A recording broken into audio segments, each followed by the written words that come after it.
Hello and welcome to Twist List. Today we are looking at 10 tiny things that nearly changed history. It only takes the tiniest thing to change the world.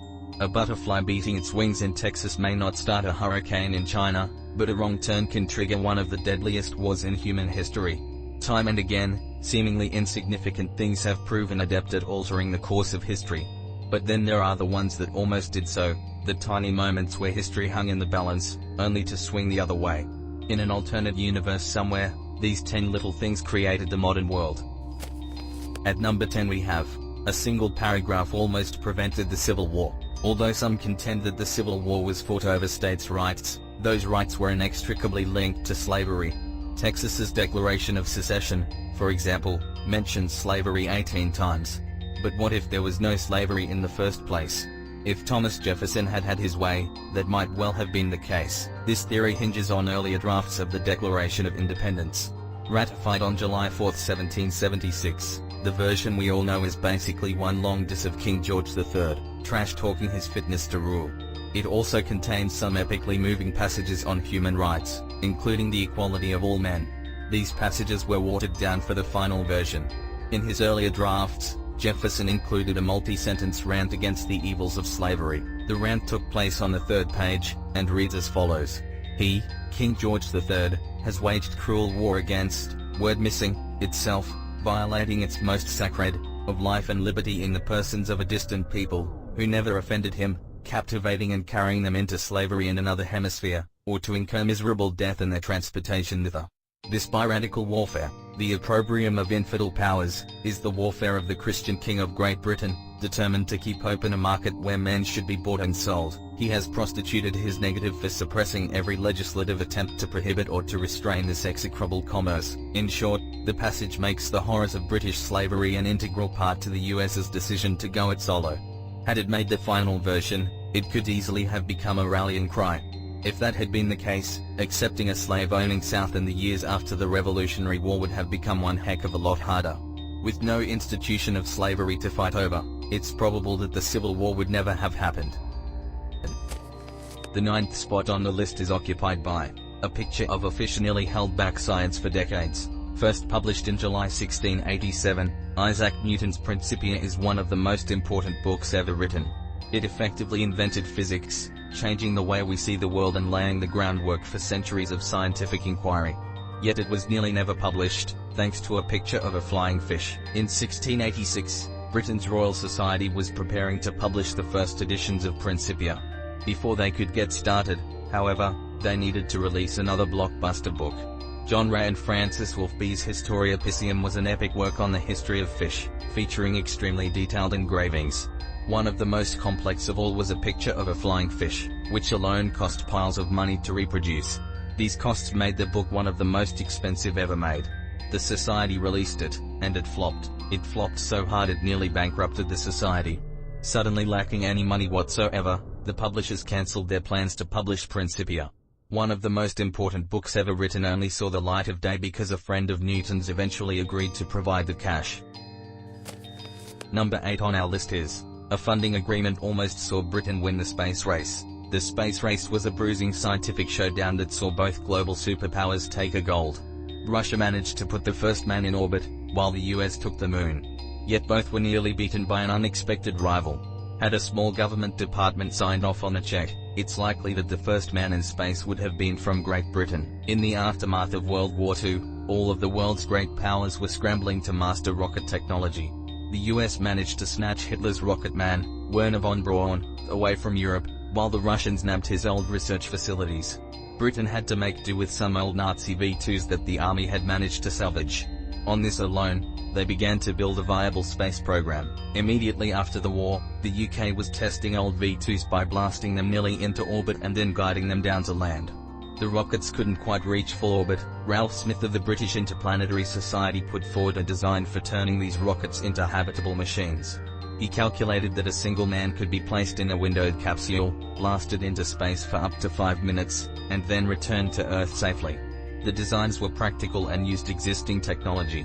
It was estimated that British men could be routinely blasting into space by 1951, at least, they would have been, had the Ministry of Supply not refused to sign the check. In December 1946, Britain was broke, and the new Labour government was more interested in creating the welfare state than putting men into space. Funding was turned down after careful consideration in early 1947, and the fledgling UK space program was abandoned. At number 7 we have, a snowstorm could have killed Napoleon in 1807. The Battle of Eylau in February 1807 is today chiefly remembered for seeing Napoleon screw up for the first time as a commander. Fought in East Prussia, modern Russia, it led to a deadlock between the two powers that almost lost Napoleon half his army. He also very nearly lost something much more important, namely his life, to a snowstorm. On the morning of February 8, Napoleon was playing for time, waiting for reinforcements to arrive. The French troops were taking a beating, and the Russians were advancing. From the top of a bell tower in the town, the emperor tried to get a handle on the situation below. Suddenly, a tremendous snowstorm blew in. In the resulting whiteout, all vision was lost. So blinded were the French by the weather, they didn't notice as 6,000 Russians descended upon the town. Up in his bell tower, Napoleon was practically unguarded. The Russian surprise attack very nearly overwhelmed his position, which would have likely cost him his life. It was only by a combination of luck and insane bravery that his personal guard managed to hold the advancing army at bay just long enough for the reinforcements to finally arrive. The Napoleonic Wars would continue for another 8 years. Number 6 on the list is, a heart attack nearly changed British and Iraqi history. On May 12, 1994, British Labour Party leader John Smith suffered a fatal heart attack. His death opened the leadership to a young man known as Tony Blair, who would go on to win 3 elections in a row. It was a pivotal moment in British history, and it nearly didn't happen thanks to another heart attack. Back in 1988, Smith had been an up-and-coming member of the Labour Party when he suffered his first heart attack. Writing about it decades later, Tony Blair said that this first incident had been brought on by Smith's excessive drinking. Smith was known to enjoy several pints a day and to lead a massively unhealthy lifestyle on top of that. This first heart attack could have served as a warning. It could have encouraged him to stop drinking or to exercise more. It almost certainly should have. Instead, Smith went right back to the bottle. It was a decision that almost certainly contributed to his second, fatal heart attack 6 years later. Had Smith lived, history would be very different. While the Labour Party would have probably still won the 1997 and 2001 elections, albeit with a lower vote share, the largely anti-interventionist Smith definitely would not have joined the US in invading Iraq. As America's only partner in 2003, it's conceivable that lack of UK support could have stopped the Iraq War from happening at all. In that case, global politics would now look very different. The 5th spot on the list is occupied by, a copyright claim could have balkanized the internet. Imagine living in a world where the internet had been replaced by multiple internets, where competing browsers were completely incompatible, information was kept on strict, closed loops, and getting online meant choosing which company's vision of the web you wanted to buy into. There'd be no vast, shared experience like Twitter, no popular list-based websites, and no internet as we know it. In 1992, this world nearly happened. In an interview with Time magazine in 2001, Tim Berners-Lee revealed that he seriously considered patenting the web not long after its launch. He and a friend consulted with lawyers about going the money route and setting up their own company, something which potentially could have made them both millions. Ultimately, Berners-Lee rejected the idea, preferring to focus on the tech side of things and keep the web open to all. That decision could have easily gone the other way. Had that happened, you wouldn't be reading this now. In 2011, TechDirt compiled a list of potential differences if the web had been patented, and the results were insane. You'd have no Google. Search would be abysmal. Everyone would be restricted to tiny, walled gardens, only able to communicate and interact with those subscribed to the same company. Smartphones would have probably never come about. Our whole world would be less connected and more technologically backward. Number 4 on the list is, a school bus almost helped Timothy McVeigh escape justice. On April 19, 1995, a truck packed with a powerful fertilizer bomb exploded outside the Alfred P. Murrah Federal Building in Oklahoma City. The blast killed 168 people, including 18 children. At the time, it was the worst terror attack committed on US soil. By sheer dumb luck, the bomber, Timothy McVeigh, was pulled over 90 minutes later for driving without a license and arrested for carrying a concealed weapon. But luck nearly swung back in McVeigh's favor. 2 days later, he came within minutes of being set free. At the time, no one thought that disheveled loner could be connected to the blast. The CIA thought Saddam was responsible, and the FBI was gunning for Islamic terrorists. McVeigh was just a guy being held on a concealed carry charge and was due to make bail any minute. The day after he was arrested, he was to go before a judge, but the hearing was delayed due to an ongoing divorce case. The very next day, he was brought in again. He would have certainly gone free had it not been for an unknown bus driver. That morning, the judge's son had just missed his school bus. Instead of going to McVeigh's hearing, the judge had to drive his son to school. This delay meant that McVeigh was still in the courthouse when the FBI called up, urgently asking the police to detain him. If that bus had been running slightly behind schedule, or if the judge's son had gotten ready faster, the bomber would have made bail and vanished into the morning heat. How long it would have taken to recapture him, or if he would have killed again, is anyone's guess. At the third place we have, a change of weather could have altered European history. The Battle of the Teutoburg Forest in AD 9 is a military engagement that almost nobody has heard of. Fought between 3 Roman legions and local Germanic tribes, it ended in a blistering defeat for the Romans. But it could easily have gone the other way. If it had, the entire course of European history would have changed dramatically. The ambush was a major psychological setback for the Romans. Around 12,000 legionnaires were slaughtered in the most gruesome way possible, their heads nailed to trees as a warning to the empire. As a direct result, Emperor Augustus halted Rome's expansion. A border was set up along the Germanic frontier that lasted 400 years. Subsequent emperors were warned against trying their luck there. For the descendants of the Germanic tribes, the battle was just as important. It became known as the Big Bang that started the German nation. This myth would eventually become an important part of German nationalism.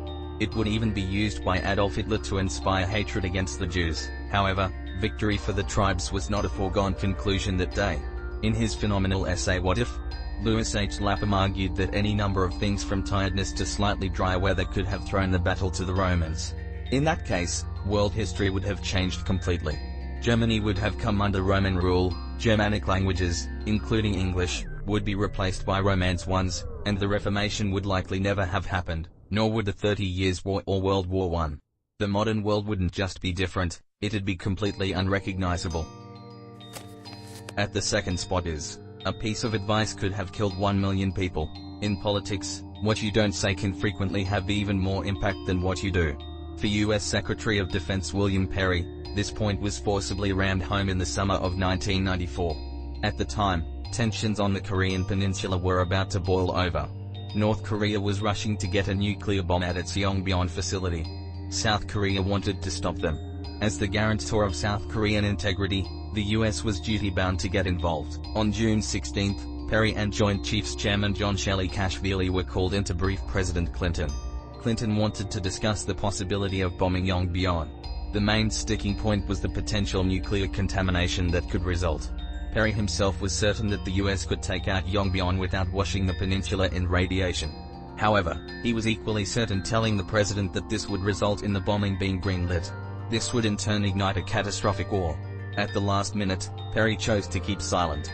The bombing was delayed. It turned out to be the right decision. 2 days later, Jimmy Carter flew to Pyongyang as a private citizen and brokered a peace deal. The crisis ended without a shot fired. The Pentagon later released its scenarios for what would have happened if war had come that fateful day. They predicted a minimum of 1 million dead Koreans, the total destruction of Pyongyang and Seoul, and the deaths of at least 50,000 American servicemen. And finally, at number 1, one man's death nearly reignited World War II. Anthony Marchioni has a dubious distinction. While flying over Japan, he became the last American serviceman to be killed during World War II. His legacy could have been far, far worse. Marchioni's death very nearly reignited World War II. At the time, Japan had already surrendered. The bombing of Nagasaki and Hiroshima had brought Hirohito to the table, and the emperor had already survived a palace coup attempt by his warmongering generals. Standard history tells us that the war in Asia was over, but not all of Japan got the message. South of Tokyo, the 302nd and Yokosuka air groups vowed to fight on. If any Allied aircraft tried to fly over Tokyo, they would shoot them down. Care to guess what happened next? On August 16, General Douglas MacArthur decided to test the Japanese commitment to the surrender by sending 4 bombers over Tokyo. Although the group flew out and returned unscathed, MacArthur sent them out again. On August 17, the planes flew over the 302nd and Yokosuka groups, who took potshots at them. Worried that his peace was now unraveling, MacArthur sent the planes out one last time. If the Japanese attacked, he decided it would show that the ceasefire had already broken down. They did. The rebel Japanese groups overwhelmed the Allied bombers. In the ensuing firefight, Staff Sergeant Joseph Lasher Ite was severely wounded, and Anthony Marchione was killed. MacArthur now seemingly had evidence that the Japanese were preparing to fight on. Logically, he should restart aerial bombing immediately. Such an act would have certainly reignited the war. Luckily, a peace delegation was scheduled to meet MacArthur the next day. The general decided that if they showed up, the Tokyo attack must be due to disloyal rebels. If they didn't, the war was back on. The delegation showed up. Had MacArthur restarted the war after Marchione's death, it would have led to a protracted battle in the Pacific. Millions more would have died. A third atomic bomb would probably have been dropped. World War II would have dragged on for months or years to come. Thanks for watching. If you enjoyed this video and would like to see more, then please hit the subscribe button.